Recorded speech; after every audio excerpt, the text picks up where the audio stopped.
Hindi ka pa. Diba? Tapos nun, wala na akong suffering. Okay? So yan yun. And ito po, kung hindi ninyo alam, so many born-again churches today are starting to teach these things. Hindi man nila ina-accept ng 100% ang teachings ng mga cults. They accept percentages. Maliliit ang porsyento. So, unti-unti nakaka-penetrate.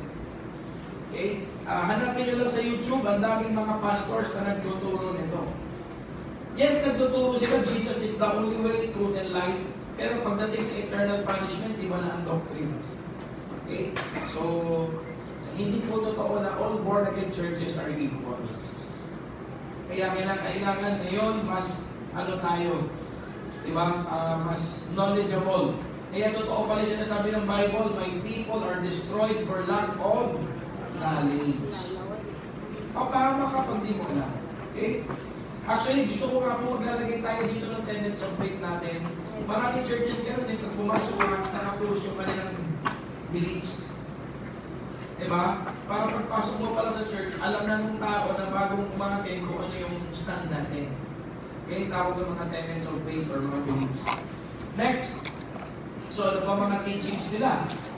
They place great emphasis on prophecy, which arouses much interest. Mahilig sila sa Book of Revelation, sa mga prophetic books ng Old Testament, pero ang nakakatawa, marami dito mali at ang interpretation. Okay? Many of their prophecies have backfired on them. For example, ang sabi nila, the Battle of Armageddon would take place in the autumn of 1975. Tapos na 1975, wala pa yung Battle of Armageddon. Napanood ko yung kay Bruce Willis, yung Armageddon. Naiyak pa nga ako dun eh. Diba? Pero yan, mahilig sila mag-set ng dates and times and places. Pero pag hindi nangyari, wala naman silang public apology. They don't own their mistakes. Yun ang nakakatakot. Okay? At ang nakakatakot, yung mga tao, sobrang blinded na kahit mali yung prophecy, sunod-sunura pa rin. Diba? Next, teachings. Ano ang source of authority ng Jehovah's? They believe that the only way to correctly interpret the scriptures, the Bible, is to use their own scripture studies. Okay? So yan yung sinulat ni Charles Taze Russell. Pag hindi mo nabasa yon, pag tapos directly mo binasa ang Bible, you will not come up with the correct interpretation. Hindi parang si Charles Taze Russell na ang naging Holy Spirit. Kasi ano role ng Holy Spirit? He will teach you everything. Diba? He will remind you of everything that I have taught you. Role ng Holy Spirit yun, hindi niya role yun. So anong nangyari? Para sa Jehovah's Witnesses, yung dapat na ginagampanan ng Holy Spirit, si Charles Taze Russell ang gumawa. Ako natin. Kaya kita nyo, napaka-importante po talaga na alam natin yung first semester. Pneumatology, Doctrine of the Holy Spirit. Ano ba ang role niya? To remind us ng teachings ni Jesus. For us to rightly interpret and understand the Bible. Okay? To use their own scripture studies and the New World Translation of the Holy Scripture. Russell says, we find also that if anyone lays the scripture studies aside, even after he has become familiar with them, if he lays them aside and ignores them and goes to the Bible alone, our experience shows that within 2 years, he goes into darkness. Grabe. Kahit nabasa mo na raw yung libro niya, pero tinabi mo na, at Bible na lang ang binabasa mo, in 2 years, babalik ka sa libro. So, ibig sabihin, bilib na bilib siya doon sa sarili ng libro. Okay? So, idol na idol niya ang sarili niya. On the other hand, if he has clearly read the scripture studies with their references and has not read a page of the Bible as such, he would be in the light at the end of 2 years. Nakita niyo yung kabaligtaran? Kahit hindi niya nabasa ang Bible buong buhay niya, at ang nabasa lang niya yung sinulat ko na scripture studies, after 2 years, nasa liwanag siya. Napaka-bold ng kanyang claim. So, ibig sabihin, yung sinabi ng Joshua at sinabi ng Psalm 1, meditate on the law, day and night, ay binaliwala niya. At binaliwala niya yung sinabi ng Timothy, all scripture is God-breathed, useful for teaching, correcting, rebuking, and training in righteousness, so that the man of God may be thoroughly equipped for every good work. Doon pa lang binali na niya ang scripture. Okay? The New World Translation, on the other hand, has been mistranslated in certain vital places in order to support their views. Some examples are the following. Ito po. John 1:1. Originally, the Word was, and the Word was with God, and the Word was a God. O, diba? Dinagdag lang yung a God. Pag sinabing a God, among many others.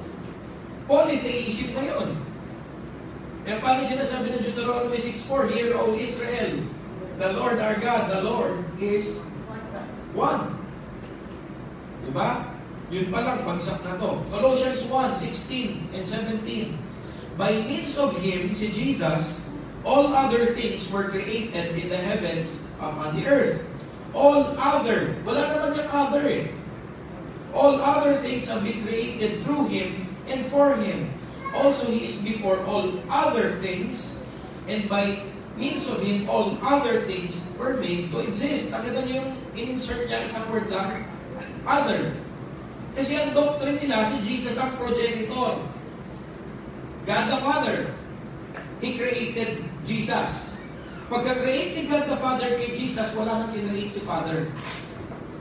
Nakuha ninyo? Ang kaisa-isang kinreate lang ni Father, si Jesus. At si Jesus na ang nag-create ng others. E paano sinasabi sa Bible that the Father created everything? So sa doctrine nila, mali. Sa doctrine nila, the Father created Jesus and Jesus created all others. Tama natin? So ganun yun. Kaya sa kanila, they believe in the pre-existence of Christ na bago na-create ang lahat, nandun na si Christ. But they do not believe in the deity or the divinity of Christ. Takot. So, kaya yan, siningit sa salitang other. Okay? Next, Matthew 27:50. Again, Jesus cried out with a loud voice and ceased to breathe. Okay? Ito, He gave up His spirit eh. Diba? Ibang-iba. Next, establishment of God's kingdom on earth. Ayan ang isa sa mga focus ng teachings nila. Tayo din naman sa revival, focus tayo sa kingdom. Kasi si Jesus preached on the kingdom. Okay? From the books of Daniel and Revelation, Russell calculated that 1874 was the year of Christ's invisible return. Kaya para sa Jehovah's Witnesses, 1874 pa lang nandito na si Jesus. Hindi mo nga lang siya kilala. Hindi mo alam na baka nakasalubong mo lang, si Jesus lang pala siya. Invisible kasi. And set 1914 as the end of the times of the Gentiles. Hindi nyo napansin ano yung 1914 na yan? Di ba sa iglesia rin? Yung time na yan sa iglesia, very remarkable. The Bible teaches that Christ will return visibly. Bakit nagtuturo ng invisible return? Sabi nga, the same Jesus whom you saw go up to heaven, He will come back in the same way. Umakyat siya visibly, He will come back visibly. Yun eh, walang secret. Kasi Jesus nag-aambong. Diba? Ayan po ang mga verses. Matthew 24, 27 to 30, 26, 64, Revelations 1:7. It nowhere teaches an invisible return. Okay, malinaw po? Walang invisible return dito. Kahit na rapture na hindi natin pinapaniwalaan, sa rapture, kita siya. Okay? Pakikita siya ng mga ira-rapture niya. Kung naniniwala ka man sa rapture, which is tayo ay, Ay, hindi. Okay, next page. Jehovah's Witnesses now claim that in 1914, Christ became king on His throne in heaven, displacing Satan, whom He hurled down to earth. Naalala niyo yung Luke chapter 10? I saw Satan fall like lightning from heaven. Ito yun. Sabi nila sa 1914, binagsak si Lucifer. So ano yun? Magkasama sila ni Jesus sa langit. Hanggang 1914. Kasi 1914 lang yung binagsak eh. Ano yun? Timeshare? Di ba sa mga hotel? Sa mga resort, nag-timeshare sila sa langit? Hanggang 1914? No. Di ba? Sabi dito, displacing Satan whom He hurled down to earth, where Satan is being allowed to rule for a short period of time. They believe that as God's witnesses, they must forewarn everyone that the end is near. Yung part naman na yun, tama eh. Malapit na ang end, kaya kailangan i-share natin ang gospel. Doon sa part na yun, tama naman. People must prepare for God's kingdom that will be set up on earth. Which is true naman. Yung part na yun, tama. Darating ang repent for the kingdom of God is at hand. Darating ang kingdom of God, kaya magsisit tayo. Tama naman yun, nasa Bible. How can we prepare for it? By faith and by living a moral life. At the end of the last days, and the wicked will be destroyed in the war of Armageddon. Eh, ang labo nila, no? Akala ko ba, Armageddon 1874. O tapos ngayon eh, di ba, prepare ka dun sa last days sa Battle of Armageddon. So talagang clearly, kung hindi tumama yung unang prediction nila, ngayon, nagkakaroon sila ng mga bagong predictions. Okay? Actually, ibigyan ko kayo ng isang tao na mahilig sa ganyan. Christian naman totoo siya. Kaya lang pagdating sa prophetic dates, lagi siya nagkakamali sa prophetic interpretation. Si John Hagee. Hanapin niyo yan sa YouTube. Si John Hagee. John Hagee is a parang, alam ko, Pentecostal preacher naman siya. Okay naman ang doctrines niya. Kaya lang talaga pagdating sa Book of Revelation, pagdating sa last days, ang dami na niyang mga binitawan. Naalala ko nung college ako, ang sabi niya, ang Antichrist daw ay si Saddam Hussein. Parang may isang series siya nun. Tungkol sa 666, Saddam Hussein. Hindi kayo patay na si Saddam Hussein. Sino na next 666? Hahanap na naman siya ng next candidate. Pero wala man siyang public apology pag nagkamali. Doon ako nalulungkot eh. Di ba, nasiraan mo na yung tao, sinabi mo siya yung Antichrist, siya yung, ito yung beast, pag hindi naman nangyari, walang apology na ginagawa. Hanggang sa next crisis, hahanap na naman na, hindi, baka ito yun. Kakalungkot. So, ingat tayo. Ingat tayo sa mga ganyan. When angelic forces, the wicked will be destroyed in the war of Armageddon when angelic forces will fight against all political and religious forces opposed to Jehovah's Witnesses. So, ang tingin talaga nila sa mga religious and political against. Kaya alam niyo ba, Jehovah's hindi kumakanta ng lupang hinirang? Ng mga national anthem? Hindi sila, wala sila. Kasi lahat yan, mga worldly systems, mga world governments against yan sa kingdom of God. Okay? Hindi sila bumoboto. E paano yung sinabi sa Romans 13? Di ba, submit to the governing authorities. For there is no authority right now that is not appointed by God. Kahit corrupt pa yan, na nakaupo, inalaw yan ni Lord to be a testing for us. Basahin niyo Romans 13. Pero sila, wala. Walang kanta-kanta. Di ba? Para sa kanila, may nakausap ako, parang sa kanila, kunyari yung flag na yan, it's like an idol. Hindi lang siya repulto, pero idol yan, idolatry. Di ba? So, yun ang mga paniniwala nila. Thus, they refuse to salute the flag, perform military service, or take part in public election. Okay? So, yan ang mga stand nila. Alam ko, pati dugo, bawal blood transfusion. Yes. kahit mamamatay ka na hindi ka ipapablood transfuse. So the millennium, ano yung belief nila sa millennium? From His heavenly throne, Christ will administer earth's affairs.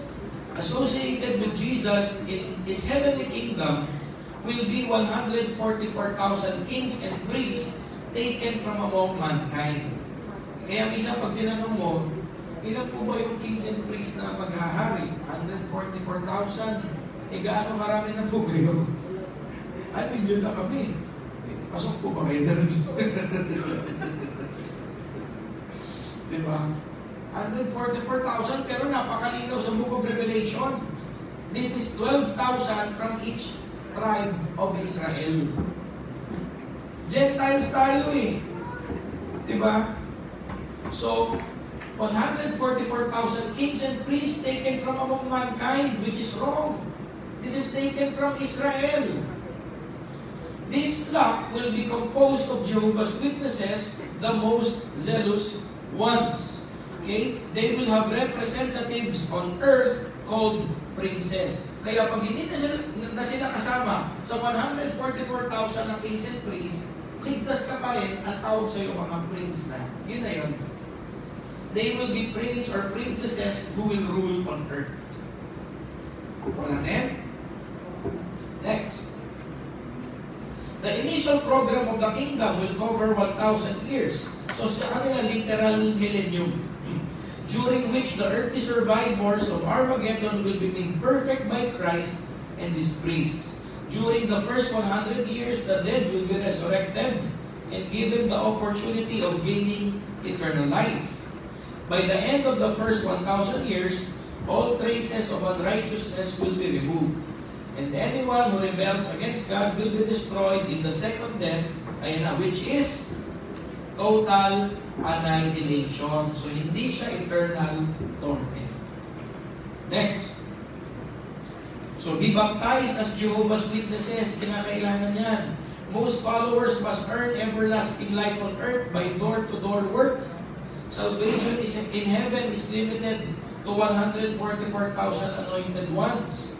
This number is already reached. Kaya salvation mo, hindi na sa heaven, dito ka na sa earth.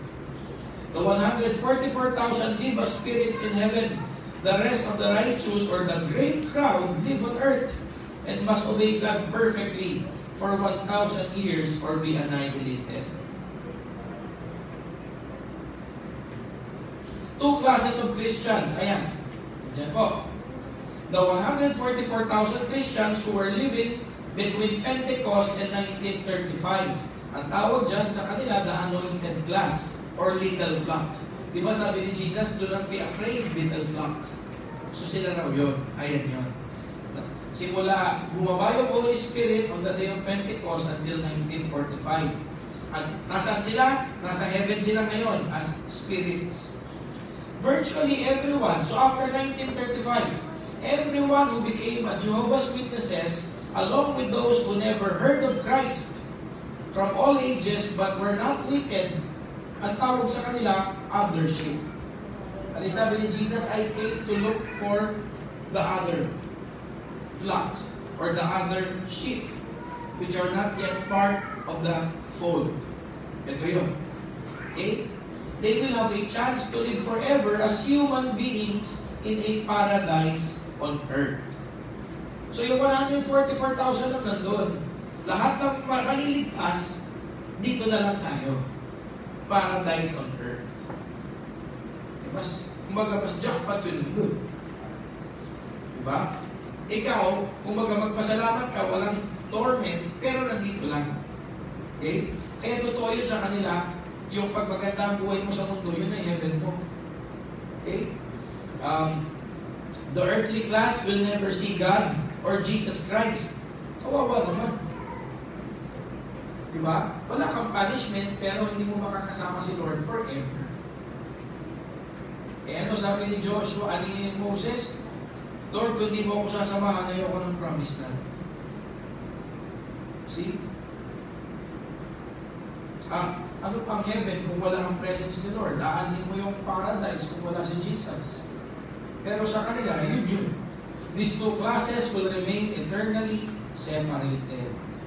So, dalawang wala silang save, yun nandun, at yun narinig. Saan yung gusto? Basta na rin kami Diyos. Basta gusto natin makasama si Lord forever. Eh, yun naman yun eh. Next, redemption and salvation. Anong paniniwala nila about redemption and salvation?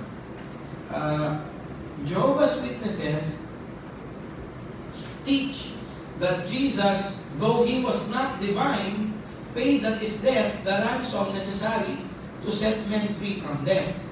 This does not give or guarantee eternal life, but it does guarantee to every person another opportunity or trial for everlasting life. They teach that one forfeited life could redeem one forfeited life, but no more. Therefore, Christ's death redeemed Adam, but man now dies because of Adam's sin. Okay? Everyone is destroyed in death, but all who died without Christ will be raised again in the millennium. They will be given a second chance to repent. Grabe, no? Paano na yung sure ka na ba? Yung Hebrews 9:27 to 28, it is appointed for man to die once, and after that to face judgment. See? They will, those who will not accept will be annihilated. This is the second death. Ang tawag na dyan, soul sleep. Jehovah's Witnesses say they cannot know until the kingdom comes whether they are saved. For only those who endure to the end will be saved. Salvation will depend upon faith plus moral integrity. Trinity. Naniniwala ba sila sa Trinity? No. God. Ano paniniwala nila? They strongly deny that God exists as a Trinity. He is a solitary being from eternity, unrevealed and unknown. No one has existed that is equal to make Him known. Kaya paano sabi na Philippians chapter 2, who being in the very nature of God did not consider equality with God something to be grasped. Pwedeng panghawakan ni Jesus na equal siya sa Father. But because of His humility, hindi niya pinanghawakan yung pagiging equal. I and the Father are one. Pag binasa mo yung Greek word doon, one, kasi may dalawang Greek word sa one. Yung isa H-E-I-S, H. Tsaka yung isa ay, nakalimutan ko isa. Yung isa one in substance. Yung isa one in, kumbaga one in quantity. Eh, same substance sila eh. Hindi sila similar substance, same. So kung ano si God the Father, ganun si Jesus. Okay? Ano pa? Sa Christology yan. No one has existed that is equal to make Him known. Yung para siya equal. Eh, ano yung sinabi ni Jesus? Di ba? Bakit siya gusto patayin ng mga Hudyo? When Jesus said, God is my Father, ano pagkakaintindi ng mga Hudyo doon? He was trying to make Himself equal with God. So they tried to pick up stones and kill Him. Yung sabi ng Bible eh, si Jesus mismo, He claimed equality with God. Doon sa context na yun, kaya nga gusto siyang patayin. Ano pa? Jesus, He is the first and only creation. Buhitan niyo yan. First and only creation of God the Father. He is the only begotten of all things. Then as Jehovah's power, He created all other things. Malinaw, no? Kaya ang tawag sa Kanya talaga, tawag nila firstborn. Si Father and si Jesus, firstborn, and He created all other. Pero naalala niyo sa theology, anong isang characteristic ni God? Creator. Tapos ang dami nating verses doon to prove that the Father created all things. Hindi lang si Jesus. Okay? So, ito pa. He is the only begotten of all things. Then as Jehovah's power, He created all other things, He is also the Archangel Michael. So si Archangel Michael at si Jesus, iisa para sa Jehovah. Okay? So, nakakalungkot. Ayan. Ito na yung illustration dyan. Si God, He created Jesus or my Archangel Michael, at si Jesus ang nag-create ng all others. Okay? So, sa Jehovah, sa Jehovah's Witnesses, isa lang ang kinreate ni God. Next. He was born of a virgin and gave up His angelic nature in the days of His flesh. Yung pagiging angel niya, iniwan daw niya. Kasi pinanganak siya ni Mary. Tayo, ang paniniwala natin, He denied Himself of His divinity. Hindi yung pagiging angel. Okay? He did not have two natures para sa kanila, human and divine. Jesus was human until His baptism at the age of 30, when He was anointed with the Spirit and became the Messiah. Nagsimula lang siya maging Messiah nung bumaba na yung Holy Spirit sa Kanya at the age of 30. He was put to death as man, but was raised from death as a spirit being of the highest order. So nung nag-resurrect si Jesus, spirit being na siya. Di ba paano hinawakan siya ni Thomas? Di ba? Hinawakan siya ni Thomas eh. May body siya. Okay? He was not God, but a God. As a man, Jesus suffered extinction, absolute annihilation, kaya nawala na yung human part ni Jesus. Kaya nung nag-resurrect siya para sa kanila, spirit being na siya. So yung human part niya, annihilated. No one knows what happened to His body. Christ's post-resurrection appearances are explained away as being possible because His spirit body materialized. Okay? Next. Holy Spirit. They teach that He is not a person in the Godhead, but He is only an influence or power of God. Paano na yung Revelation 2 and 3? He who has an ear, let him hear what the Spirit is saying. Sabi ko nga po sa inyo, paano magsasalita ang power? Paano magsasalita ang force o energy? So, ang Holy Spirit speaks. Man, ano ang belief nila tungkol sa man? They deny that man is made up of body, soul, and spirit. They say that man does not have a soul. Instead, he is a soul. Ang tawag doon, dichotomy. Kasi yes, pinaniniwala tayo sa trichotomy. Ang tao ay body, soul, spirit. 1 Thessalonians 5:23. Hanapin niyo yun. Check natin.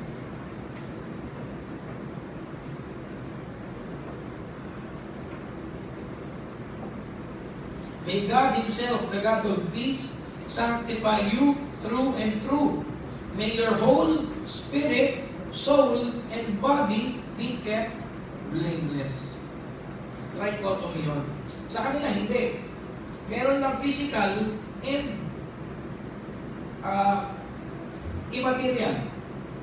Okay? Yung nakahawakan na body at yung immaterial, spirit or soul, ang tawag nila doon, sa kabuuan mo, soul ka. Meron silang verse dito, yung sa Genesis, and man became a living soul. Nefesh. Okay? Pero, napakalinaw din dito sa 1 Thessalonians 5:23 ang trichotomy. Other data. They meet in church buildings called kingdom halls. They baptize by immersion. Tama naman yun. They insist upon a high moral code in personal conduct. Maganda yun. Okay? They oppose blood transfusions on the grounds that blood is sacred and that eating of blood is prohibited in the scripture. They have allowed people to die rather than let them have a blood transfusion. Next, they celebrate the Lord's Supper once a year. Only the worthy are allowed to participate. They are very zealous, but their zeal is based on fear rather than on love and gratitude for the salvation of God offers by grace. Okay? So, tapos na po tayo sa Jehovah's Witnesses. 5-minute break. Papahinga muna ako.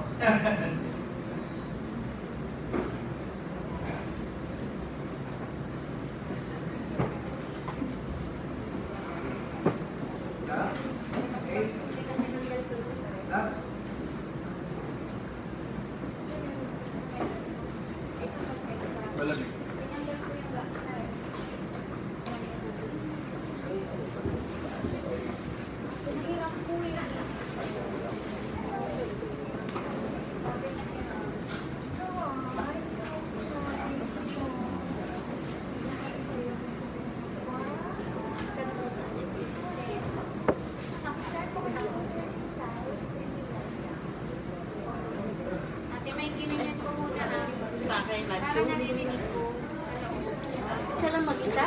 Hindi, nandiyan ako.